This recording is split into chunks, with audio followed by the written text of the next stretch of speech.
Assalamualaikum warahmatullahi wabarakatuh. Selamat pagi anak-anak. Sebelum kita mulai pembelajaran ini, marilah kita membaca basmalah agar pembelajaran ini bisa bermanfaat bagi kalian semua. Bismillahirrahmanirrahim. Sebelum itu kalian mengisi absensi di kolom komentar ini. Sebelum memulai pembelajaran, saya akan menunjukkan materi pembelajaran dan tujuan pembelajarannya. Itu materinya tentang toharoh. Tujuannya apa? Tujuannya kalian bisa memahami apa itu toharoh dan bisa mengaplikasikannya dalam kehidupan sehari-hari. Masuki materi yang pertama, yaitu toharoh. Toharoh secara bahasa artinya bersuci. Kalau secara istilah adalah kegiatan bersuci dari hadas dan najis sehingga seseorang diperbolehkan melakukan ibadah yang dituntut dalam keadaan suci.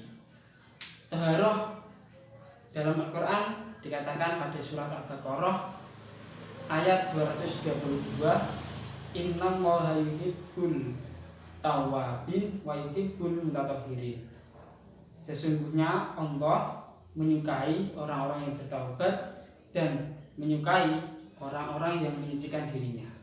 Dalam hadis riwayat Muslim dikatakan at-tuhuru syatrul iman. Bersuci itu sebagian dari iman. Selanjutnya, najis. Najis secara bahasa adalah kotoran. Nah, sedangkan secara istilah, najis adalah suatu benda yang menghalangi sahnya suatu ibadah. Najis dibagi menjadi 3, najis mukhafafah, najis mutawasithah, dan najis mughaladhah. Najis mukhafafah ialah najis yang ringan. Contohnya air kencing bayi laki-laki yang belum makan apa-apa selain ASI. Cara menyucikannya hanya dengan membersihkan air. Yang kedua, najis mutawasithah. Najis mutawasithah ialah najis yang sedang. Contohnya seperti darah, kotoran, BAB, dan lain-lain. Cara menyucikannya ada 2 cara, apabila hukmiyah dan apabila ainiyah. Yang pertama, apabila hukmiyah. Kalau apabila hukmiyah, maka cara menyucikannya hanya dialiri air. Kalau apabila najisnya ainiyah, maka zatnya harus dihilangkan dulu berupa rasa, bau, dan warna, nanti baru dialiri dengan air. Yang ketiga, najis mughaladhah. Najis mughaladhah ialah najis yang berat. Contohnya air liur anjing. Cara menyucikannya yaitu dengan dibasuh dengan air sampai 7 kali. Salah satu basuhannya itu dicampuri dengan debu. Selanjutnya tentang hadas. Hadas secara bahasa adalah tidak suci atau kotoran atau suatu peristiwa.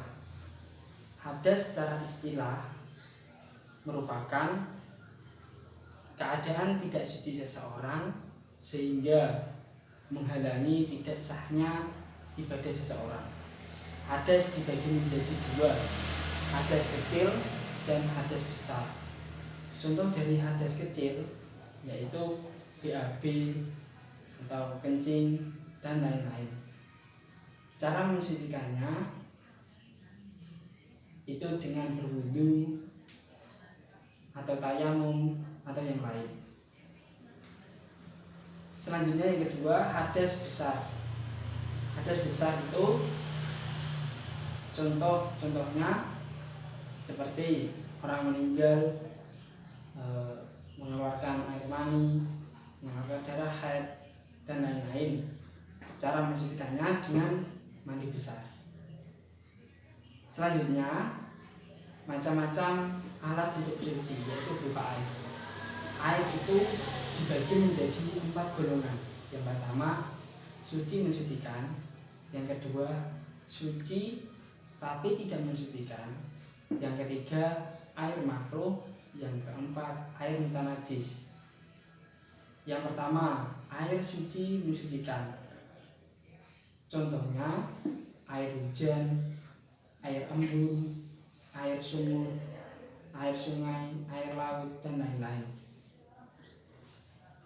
Yang kedua, air suci tapi tidak mensucikan. Contohnya seperti minuman. Yang ketiga, air makruh, yaitu air musamas. Air musamas itu air yang dipanaskan oleh teriknya matahari, sehingga air yang digunakan panas di kulit untuk digunakan. Yang selanjutnya, yang terakhir, air mutanajis.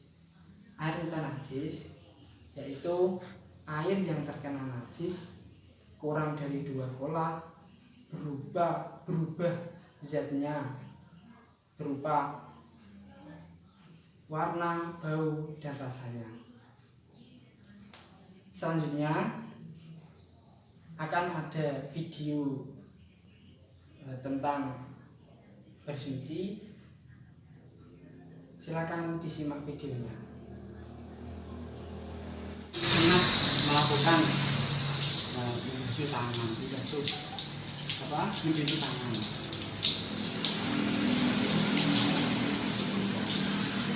Setelah itu kita niat wudhu. Tetapi niat wudhu itu dibarengkan dengan membasuh muka. Jadi niatnya nawaitu wudu'a li rabbil alamin masbari fardhu lillahi ta'ala. Niatnya terjadi saat membasuh muka ini. Mulai membasuh muka.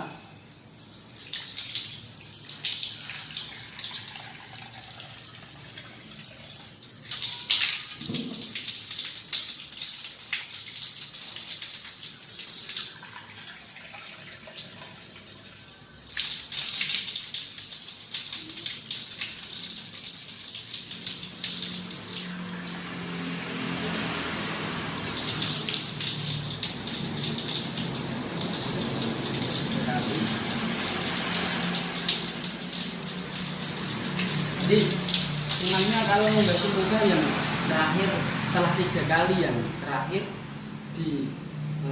ditambahi dengan mengusap leher. Setelah ini mengusap kesunahannya. Jadi batas dari muka itu mulai dari sini sampai sini. Kalau sunahnya karena apa kok menjadi kesunahan? Karena untuk menjaga agar terbasuh. Jadi airnya itu harus mengalir dari atas dulu. Selanjutnya yaitu membasuh tangan. Membasuh tangan, terus membasuh tangan itu mulai sampai siku. Kita membasuhnya membersihkan agar kita terjaga terbasuh semuanya.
bisa sebagian kepala itu basah, tapi kesunahannya gunakan semua, mengusap semua betul. Itu seperti ini.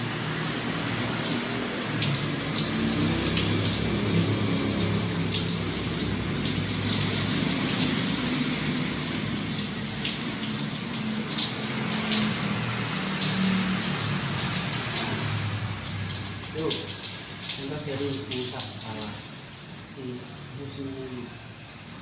Jadi yang selanjutnya yaitu membasuh kedua telinga.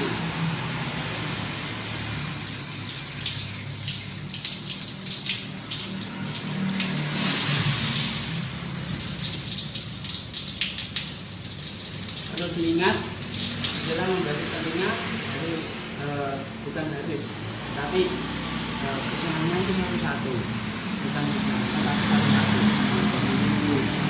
Jadi dalam sampai luarnya itu juga diusap ini.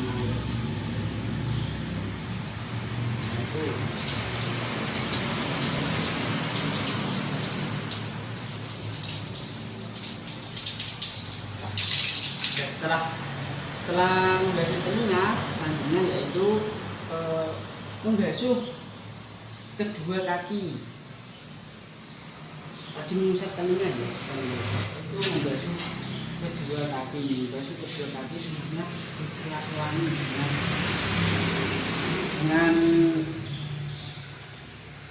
dengan jari.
Ya, setelah itu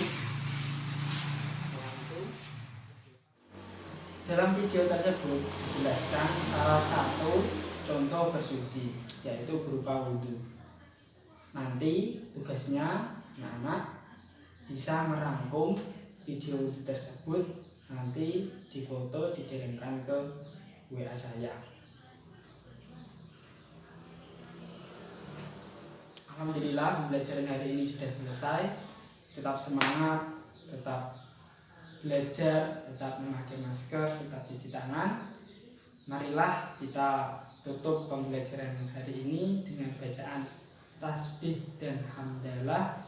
Subhana rabbika rabbil izzati amma yasifun wa salamun alal mursalin walhamdulillahi rabbil alamin. Assalamualaikum warahmatullahi wabarakatuh.